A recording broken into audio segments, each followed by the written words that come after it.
ओम शांति। 7/4/26 की मुरली है। बाबा कह रहे हैं, एकांत में बैठ सच्चे मासूक को याद करो, क्योंकि याद से ही स्वर्ग की बादशाही मिलेगी। याद से ही हमें स्वर्ग की बादशाही मिलेगी और एकांत में बैठकर याद करना है। प्रश्न है, बाप मिला है तो कौन सा अलबेलापन समाप्त हो जाना चाहिए। अब कौन सा अलबेलापन है हमारे अंदर? कई बच्चे अलबेले हो कहते हैं हम तो बाबा के हैं ही, माने बाबा के हो गए तो अब याद क्यों करें, ऐसे कहते हैं। तो याद की मेहनत नहीं करते, घड़ी घड़ी याद भूल जाती है, यही है अलबेलापन।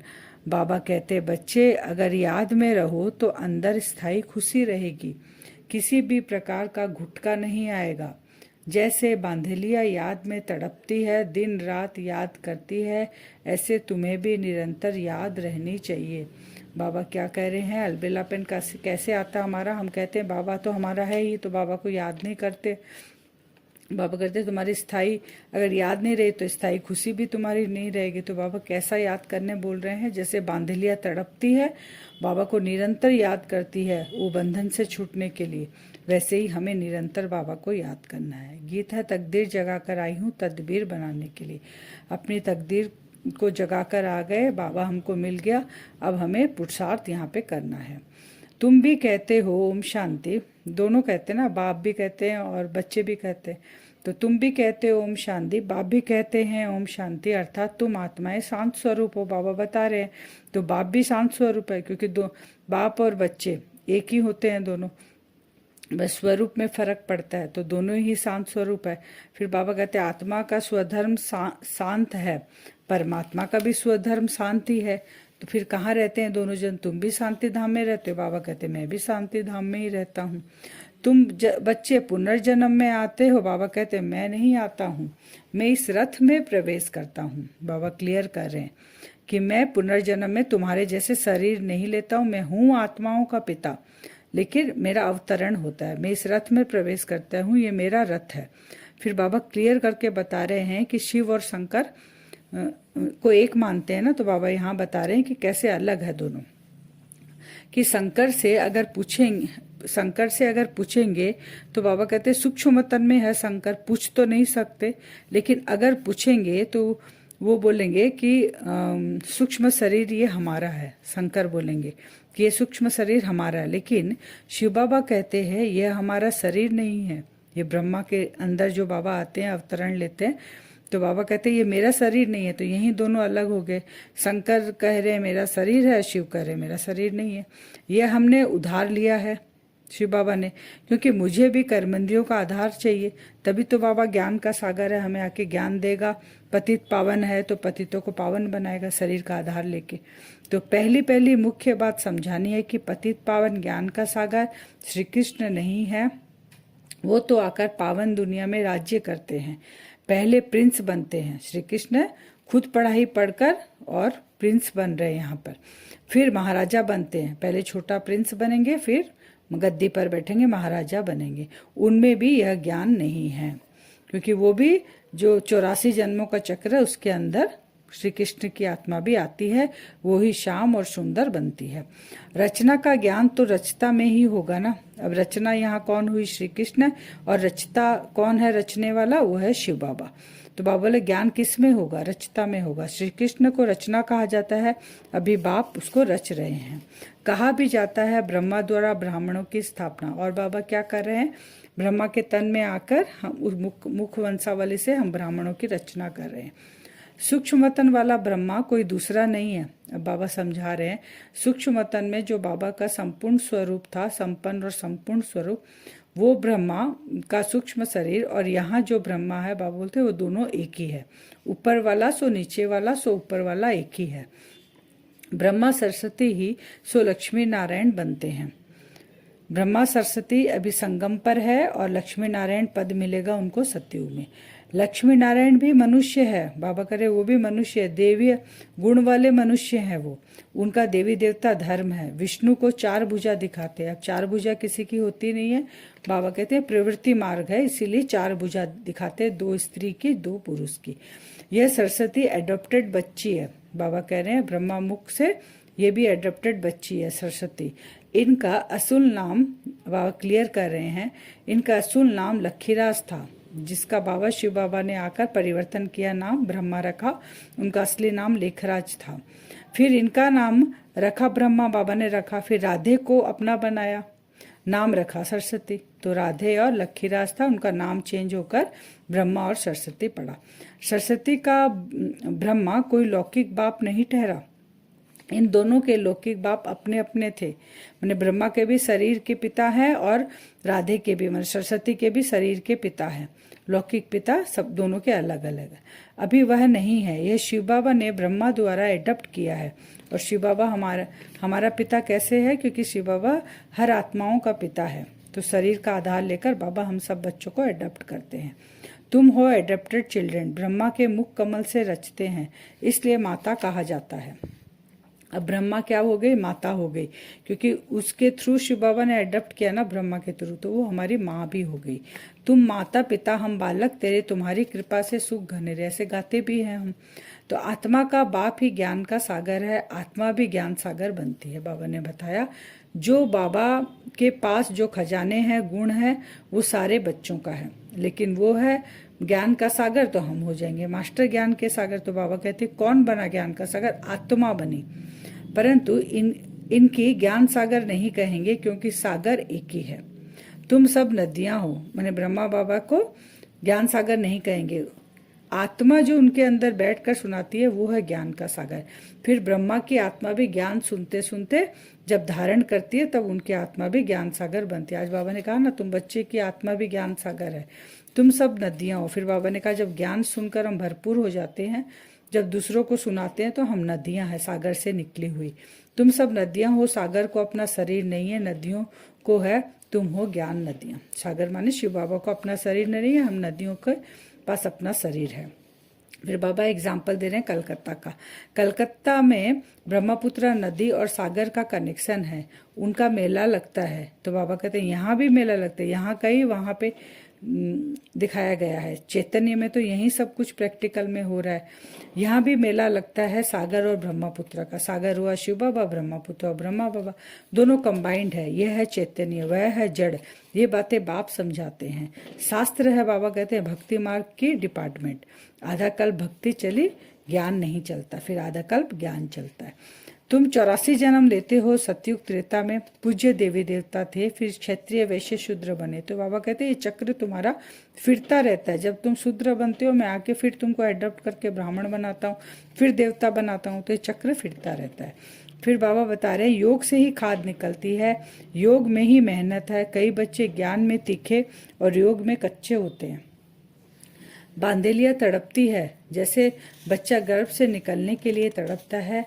तुमको बाप मिला, बांदेलिया कैसे तड़पती है बाबा एग्जाम्पल दे रहे हैं, लेकिन तुमको बाप मिला और तुम अलबेले बन पड़े हो, याद से ही खुशी रहती है। अभी रावण राज्य में दुख तो है ही, चाहे कितना भी साहूकार हो, अकाले मृत्यु होती है। अभी कितना भी साहूकार हो, लेकिन दुख तो है, सबके साथ दुख है, वो कैसा भी हो। सतयुग में बाबा कहते हैं वहाँ अकाले मृत्यु भी नहीं होगी और चारों तरफ सुख ही सुख है। जो लायक बनेंगे वही राजाई में आएंगे। सतयुग जो स्थापन हो रहा है उसमें कौन आएगा? बाबा ने कहा जो लायक बनेंगे वो ही आएंगे। इसमें मैनर्स अच्छे चाहिए, मुख्य है ही पवित्रता। पवित्र धारण करेंगे तभी हम सतयुग में आ सकते हैं। फिर बाबा कह रहे हैं अबलाओं पर कितने अत्याचार होते हैं अभी के समय। यहाँ माताएं बहुत होने के कारण शक्ति सेना नाम गाया हुआ है। हम कौन है? शिव शक्ति सेना। वंदे मातरम। अभी तुम ज्ञान चिता पर बैठे हो। हम कौन सी चिता पे आ गए? पहले काम चिता पर थे, अब हम ज्ञान चिता पर आ गए, इसलिए हम शिव शक्ति सेना है। बाबा कहते काम चिता से उतर गई, उतरे माने जैसे काम चिता पे आए तो धीरे धीरे हम नीचे उतरते आए। बाप कहते हैं भल इकट्ठे रहो, परंतु प्रतिज्ञा करनी है कि हम विकार में नहीं जाएंगे। घर गृहस्थी में रहकर हमें बाबा से प्रतिज्ञा करनी है कि हम विकार में नहीं जाएंगे। इसलिए बाबा अंगूठी पहनाते हैं, इसलिए हम लोग पहनते हैं ना बाबा के नाम की अंगूठी। शिव बाबा, क्योंकि बाबा से हमारे सारे संबंध है, साजन का भी है। शिव बाबा, बाबा भी है, साजन भी है, सभी सीताओं को राम भी है। हम आत्मा रूपी जो सीता आज रावण के चंगुल में फंसी है, तो हम सब सीताओं का निराकार राम कौन है? वो शिव परमात्मा। बाकी रघुपति राघव राजा राम की बात नहीं है। उसने संगम पर प्रालब्ध पाई थी, वो जो राम त्रेता वाले राम है उन्होंने भी संगम पर प्रारब्ध पाई थी। सत्यनारायण की कथा का अर्थ ही है नर से नारायण बनना। सत्यनारायण की कथा का मतलब है अगर किसी ने सुनी है ये कथा, सत्य कथा, तो वो नर से नारायण बनेगा। लेकिन भक्ति में तो बहुत सुनी, कहाँ नर से नारायण बने, और ही हम नीचे आते गए। अमर कथा सुनाते हैं परंतु अमरपुरी में तो कोई नहीं जाते हैं, वहाँ खाली सुनते हैं, लेकिन ले जाने वाला तो जब तक वो नहीं आए कोई नहीं जा सकता। तिजरी की कथा वास्तव में है तीसरे ज्ञान का नेत्र देने की कथा। तिजरी की कथा मतलब बाबा बोलते जो मैं तीसरा नेत्र तुम्हें ज्ञान का दिव्य नेत्र देता हूँ वही है तिजरी की कथा। लोग कहते हैं परमात्मा ने यह सब रूप धारण किए, जो भी 14 अवतार जो कच्छमच दिखाते हैं, बाप कहते हैं यह सब रॉन्ग है, मिथ्या अभिमान है, क्योंकि संशय बुद्धि है उनका तो विनशंति। बाबा कहते हैं खाना पकाते हर बात में अपने माशूक को याद करते रहो। हथ काट दे दिल यार दे, बाबा कहते हैं ना, हर कर्म में बाबा की याद रहे। यह अभ्यास हर बात में चाहिए हमें। तुम्हारे पास बाबा कहते हैं मुसलमान सिख क्रिश्चियन भी बहुत आते हैं, आगे चलकर बहुत आएंगे, क्योंकि ये तो कोई मुस्लिम सिख ईसाई का ज्ञान नहीं है ना, तो आत्मा का ज्ञान है। आत्मा प्यासी है, आत्मा तड़प रही है, तो अपने पिता से तो सभी आके मिलेंगे। तो दे दान तो छूटे ग्रहण। अभी भारत पर राहु का ग्रहण है, फिर बृहस्पति की दशा शुरू होगी। बोलते ना दान देने से राहु की दशा छूटती है। तो बाबा बोलता है अभी कौन सा तुम मुझे दान दे रहे हो, मेरे पास जो पुराना कीचड़ पट्टी है, 5 विकार है, ये सब हम बाबा को दे रहे हैं। तो ये सब दे देंगे तो राहु की दशा खत्म होकर बृहस्पति की दशा हमारे ऊपर आ जाएगी 21 जन्मों के लिए। बृहस्पति कोई, बाबा कहते हैं बृहस्पति कोई नहीं होता है, यह तो वृक्षपति बाप है। शिव बाबा कौन है? बीज रूप है ना वृक्षपति का, जो हमारा कल्प वृक्ष है उसका पति है बाबा, बीज रूप है, इसलिए उसी दशा को बृहस्पति कहते हैं। बृहस्पति और चक्र की दशा हो जाती है। जब वृक्षपति खुद आकर हमें निकालता है राहु की दशा से, तो वो फिर बृहस्पति और चक्र की दशा हो जाती है। फिर आज का वरदान है करण करावन हार की स्मृति से, करण करावनहार की स्मृति द्वारा सहज योग का अनुभव करने वाले सफलता मूर्त भव। करण करावन की स्मृति द्वारा सहज योग का अनुभव करने वाले सफलता मूर्त भव। स्लोगन है इच्छाएं, बाबा ने कहा इच्छाएं परछाई के समान है, आप पीट कर दो तो पीछे पीछे आएगी। अगर हम इच्छा रखेंगे तो वो इच्छा क्या करेगी, आज एक इच्छा पूरा हुआ, कल एक इच्छा पूरा हुआ, तो ऐसे इच्छा में ही हम लगे रहेंगे। और बाबा कह रहे अगर इच्छा तुम्हारी नहीं रहेगी तो तुम्हारे पीछे पीछे पीठ कर कर परछाई की तरह आएगी इच्छा। अब हम योग करेंगे बाबा के वरदान से। करण करावनहार की स्मृति माने बैकबोन, हमारा बैकबोन शिव बाबा है। तो जैसे इस शरीर के पीछे, इस शरीर के बैकबोन से हम चलते हैं, वैसे ही आज अनुभव करेंगे कि मेरा बाबा हर समय परछाई की तरह बैकबोन बनकर मेरे साथ है। विजुअलाइज करें, बाबा को अनुभव करें, फरिश्ता स्वरूप में बाबा पीछे हैं। जैसे कोई प्रोटेक्ट कर कर चलता है दोनों हाथों को फैलाकर पीछे से, वैसे बाबा हर क्षण हर घड़ी मेरे साथ, मेरा बैकबोन बनकर पीछे मुझे प्रोटेक्ट कर कर चलता है। करण करावनहार मेरा बाबा है, मैं निमित्त आत्मा हूँ, इस शरीर के द्वारा कर्म करती हूँ।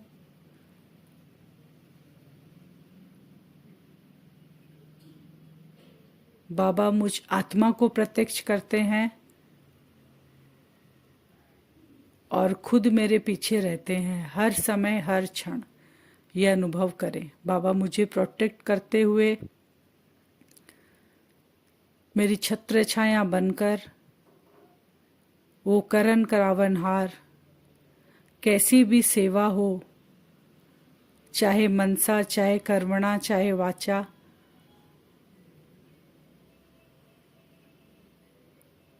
निमित्त बनकर मैं आत्मा उस शिव बाबा जो मेरा बैकबोन है उसके साथ सारे दिन का कर्म करती हूँ।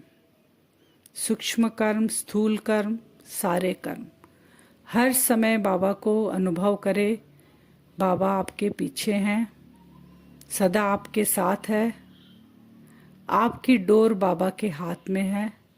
मैं केवल निमित्त आत्मा हूँ। करण करावनहार बाबा है। सारा दिन ये स्मृति में हम रहेंगे और विजुअलाइज करेंगे, साथ साथ अनुभव भी करेंगे। ओम शांति।